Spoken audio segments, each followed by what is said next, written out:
பரிசுத்த ஆவியானவர் நமக்கு தேற்றவாளன் என்று, கம்ஃபர்டர் என்று ஆங்கிலத்தில் சொல்லப்பட்டிருக்கிறது.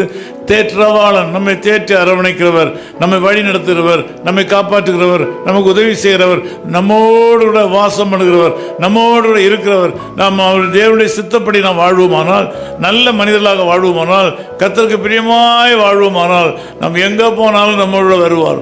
எங்கே போனாலும் நம்மோடு கூட வருவார். நம்ம எந்த இடத்துல போனாலும், ஒரு ஆபத்தான இடத்துல நாம் போனாலும், நம்முடைய வாழ்க்கையில் இந்த பரிசுத்த ஆவியானவர் நம்மை விட்டு விலக மாட்டார், நாம் அவருக்கு பிரியமாக நடக்கிறது வரையிலும். அல்லேலூயா சொல்லுமா? இந்த பரிசுத்த ஆவியானவர் நம்மை விட்டு போய்விடுவார். எப்பொழுது போய்விடுவார் என்றால், நம்ம அவருக்கு பிரியமான காரியங்களை செய்யாமல், அவருக்கு பிரியமில்லாத காரியங்களை செய்யும்போது அவர் நமக்கு இருந்து உதவி செய்ய மாட்டார்.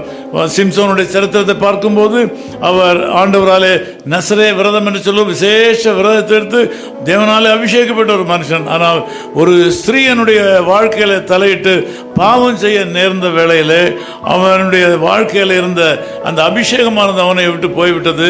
அந்த அபிஷேகம் போனதை அவன் அறியாமல் இருந்தான் என்று வேதம் சொல்கிறது. அன்பான தேவ பிள்ளைகளை, பரிசுத்தவான்கள் பலர் சொல்லுவார்கள், பரிசுத்த ஆவியானவர் ஒருவனுடைய வாழ்க்கையில் வரும்போது ஆரவாரத்தோடு வருவார், போகும்போது சைலண்டா போயிடுவார் சொன்னார். அது சுந்தர அடிக்கடி சொல்லுவார்கள். பரிசுத்த ஆவியின் அபிஷேகத்தை பெற்ற அந்த நாளிலே ரொம்ப கலாட்டா பண்ணினான், ரொம்ப கையெல்லாம் அடித்து, ரொம்ப சத்தம்லாம் போட்டு ரொம்ப காரியங்களை பண்ணதாக அவர் சொன்னார். சொல்லிவிட்டு சொன்னார், பரிசுத்த ஆவியானவர் வரும்போது ஆரவாரத்தோடு வருவார், அவர் உன்னை விட்டு போக வேண்டிய சூழ்நிலை வந்து நாம் சைலண்டாக போயிடுவார் என்று சொன்னார். அவர் போகிறது நமக்கு தெரியாது. இந்த செய்தியை நீங்கள் உங்களை மனதில் வைத்துக்கொள்ள வேண்டும்.